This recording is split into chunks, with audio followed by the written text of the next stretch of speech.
The palace never knew of her name, yet every dawn carried her scent in its silence. Sheikh Hamdan stood beneath the rising sun, his eyes reflecting the first golden light that kissed the desert.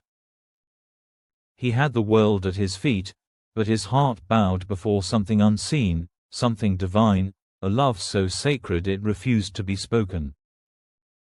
She was the quiet between his words, the unbroken rhythm in his prayers.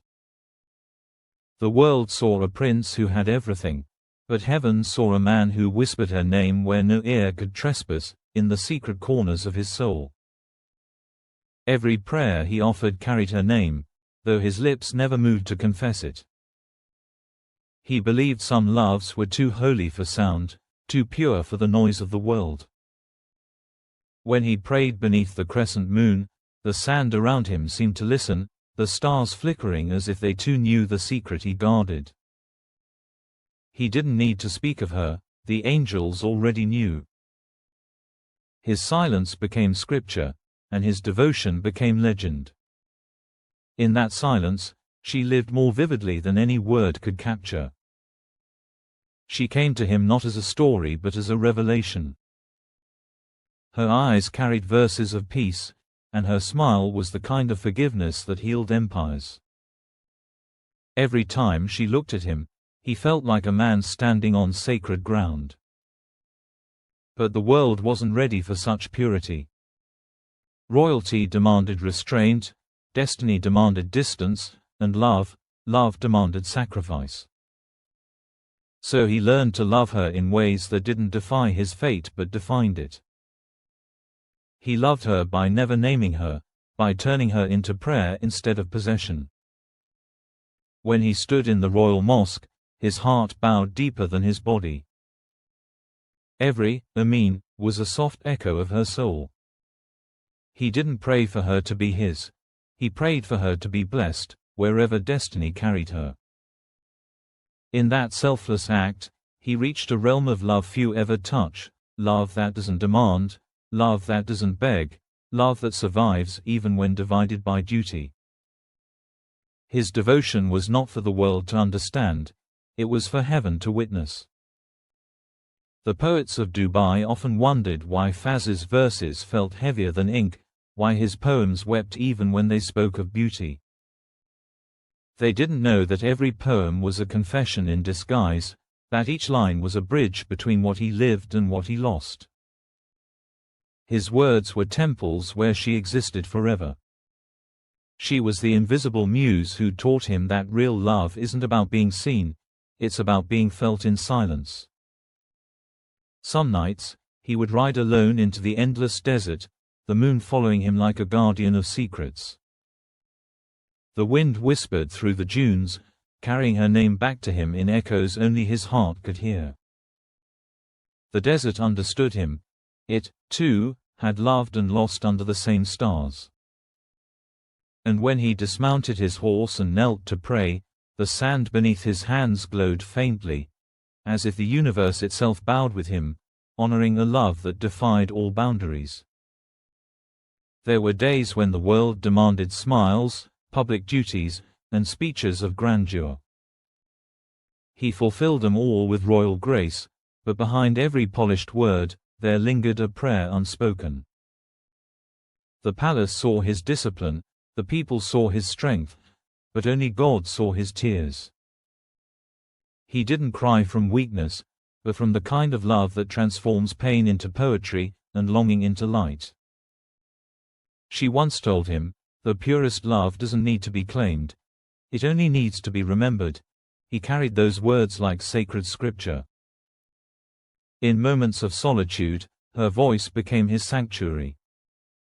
He never reached for her hand, but he reached for her essence in every act of kindness, in every breath of gratitude.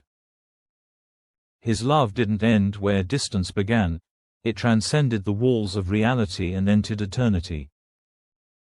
Years passed, yet her name never aged in his heart. When he looked at the horizon, as the years folded into one another, his love became his unseen strength.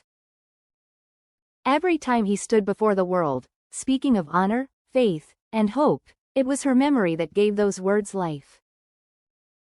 The calm in his tone, the mercy in his eyes, they were all traces of a woman the world never knew, but heaven could not forget. She was the pulse beneath his composure, the invisible thread weaving through every act of compassion he offered to his people.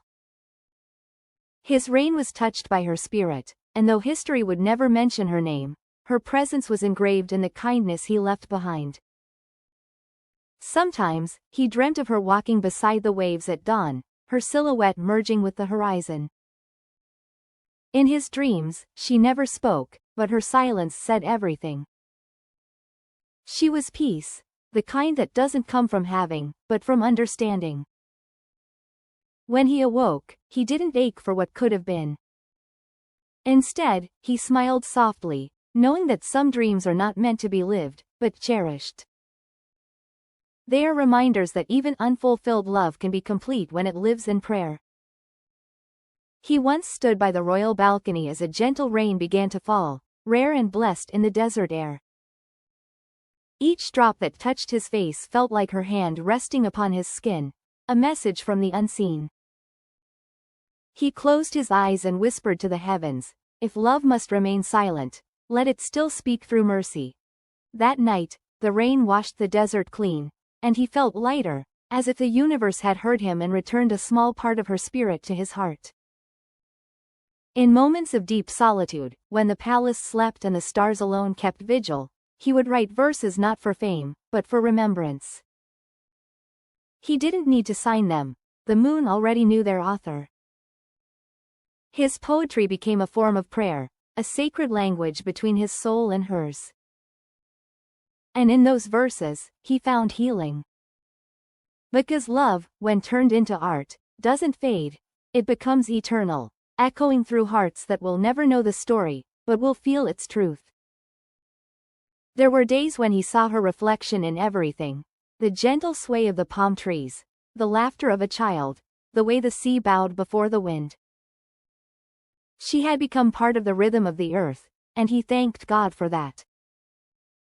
To love her was no longer a secret, it was a way of existing. Every act of kindness he gave, every prayer he whispered for someone else's joy, was his way of loving her again and again, without ever breaking his vow of silence. He knew one day his body would return to the dust of the desert, but his devotion would not die with him. It would linger in his poems, in the hearts of those who believed in love that asks for nothing but to serve.